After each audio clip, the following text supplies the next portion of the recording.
Très heureux de vous savoir nombreux en train de suivre la télévision ECA. Dames et messieurs, bonsoir et bienvenue à suivre cette édition du journal dont voici les principaux titres.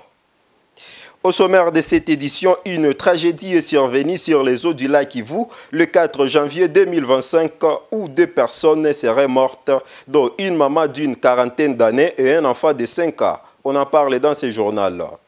Et la société civile de Calais s'est dit satisfaite de la bravoure des FARDC face aux rebelles du 1-23 soutenus par l'armée rwandaise. Ceci après avoir délogé les rebelles du 1-23 sur des sites déjà occupés. Voilà tout comme titre, mesdames et messieurs. À présent, place aux détails.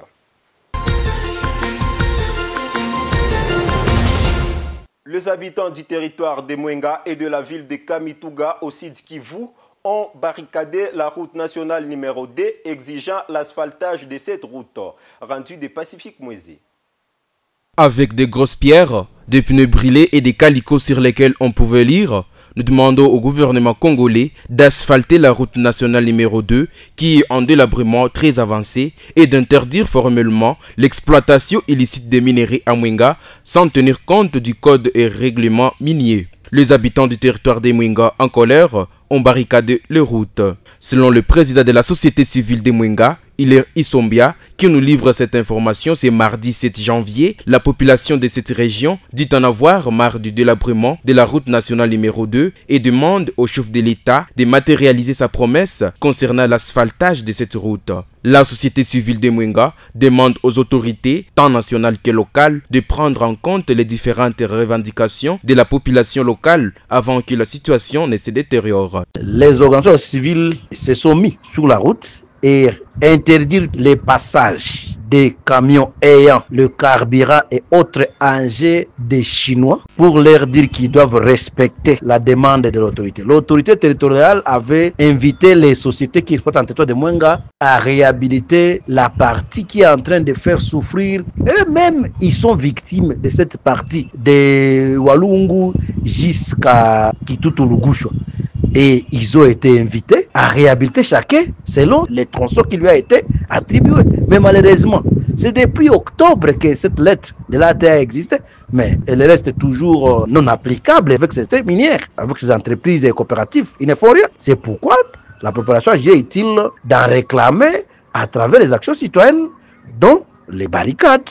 C'est pourquoi les motards et les camionneurs, s'ils sont avec soit les Chinois ou les carburants des Chinois, en tout cas ça ne passe pas jusqu'à ce que les Chinois respectent la lettre de l'autorité territoriale qui représente le gouverneur de province et les chefs de l'État en territoire de Mwenga. Pendant ce temps, Hilaire Isombia signale qu'il y a plusieurs manifestations de la population de Mwenga qui disent en avoir assez des sujets chinois présents dans ce territoire car selon eux, ces derniers pillent les minerais du pays sans aucun respect du cahier des charges.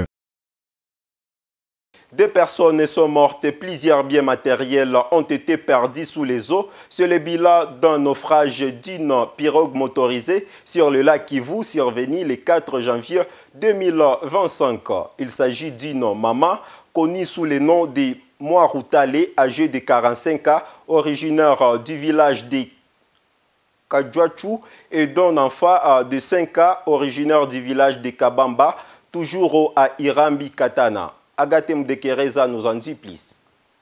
Selon le président de la société civile d'Irambi Katana, Emery Mouroula, qui nous livre cette information ce mardi 7 janvier, la pirogue motorisée quittait la piste d'accostage des Kadjouchou dans les groupements d'Irambi Katana le samedi 4 janvier 2025 aux environs de 18 h, heure locale en direction de la province du Nord Kivu.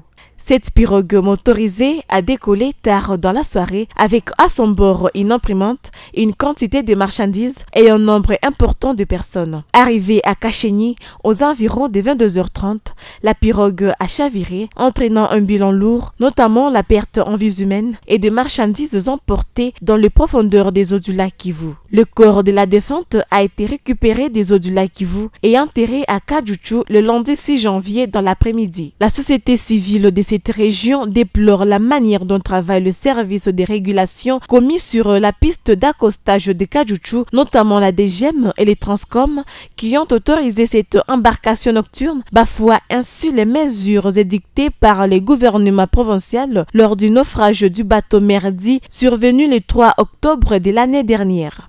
Nous, comme société civile de Katana, nous condamnons cet acte qui est commis par les services de sécurité ou de régulation de Kadjoutchou et qui ont autorisé que ces pirogues puissent quitter le port de Kadjoutchou aux environs de 17 heures et avec des personnes avec des risques possibles. Et on ne peut pas comprendre comment un nageur qui est bien formé et puisse accepter que les marchandises avec des personnes soient entassées ensemble dans une pirogue en bois et puis dans des heures tardives, et sachant bien que nous sommes dans une période d'agitation où on signale chaque fois des cas de noyade au niveau du lac Kivu. Par ailleurs, la société civile de Katana présente ses sincères condoléances aux familles éprouvées et à tous les commerçants qui ont perdu leurs biens. À noter que, malgré la demande de certains armateurs quant à la reprise de la navigation nocturne sur les eaux du lac Kivu, le gouvernement provincial tient mordicus sur sa décision prise. La société civile de Calais salue la bravoure de l'armée loyaliste face aux rebelles du mouvement du 23 mars suite à la poursuite de différentes attaques sur plusieurs fronts de la province du Nord Kivu.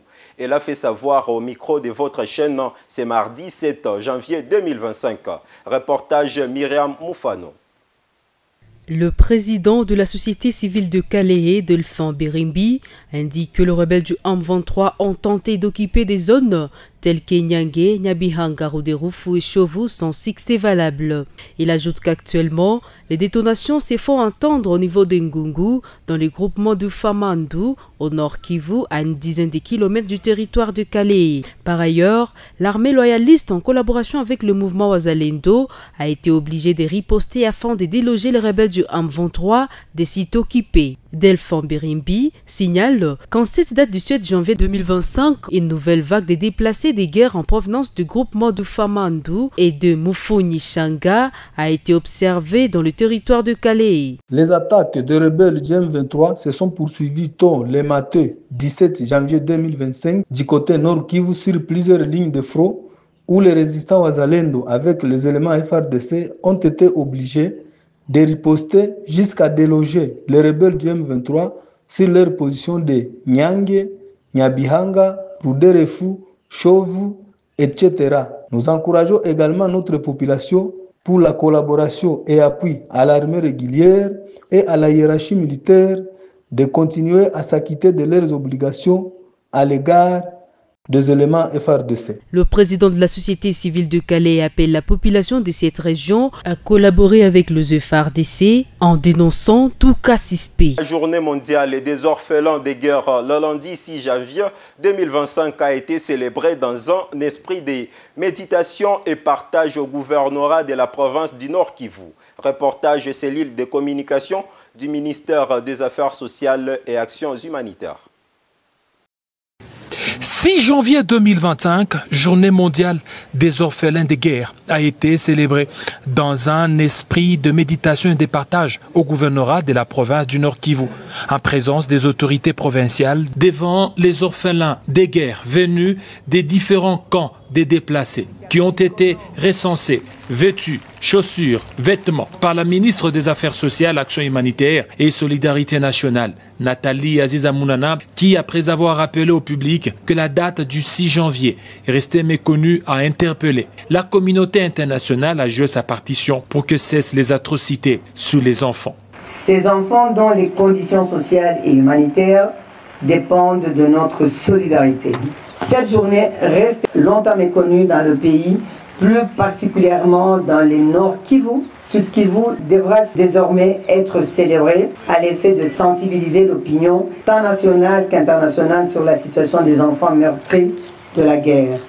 Après son speech, Nathalie Aziza Mounana a échangé avec les orphelins qui ont exprimé leur desiderata. Tulikuwa nadhania sisi watoto mshatusahau. Sasa leo tunafurahi sana kwa kuona siku ya leo, kwa kutushughulikia tunapata chakula, na vyombo mbalimbali, tunasema asante, ila tunaomba vita iishe. Tuishachoka kuishi mubashe, tunapenda turudie kwetu. S'en est suivi la distribution des habits, des vivres et non-vivres pour chuter par le partage d'un repas des cœurs. Bien avant, dans la matinée, Nathalie Aziza Mounana s'est rendue au camp des déplacés Focus Congo, où plusieurs orphelins l'attendaient pour la célébration de la journée dans une ambiance bon enfant.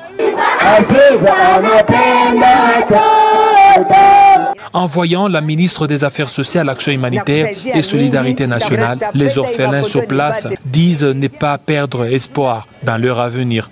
En tant que mère de plusieurs, Nathalie Aziza Mounana a partagé les repas avec les orphelins de guerre du camp Focus Congo pour assurer les activités ludiques des enfants orphelins. Des cahiers, des jouets, des ballons ont été distribués à la grande satisfaction des bénéficiaires.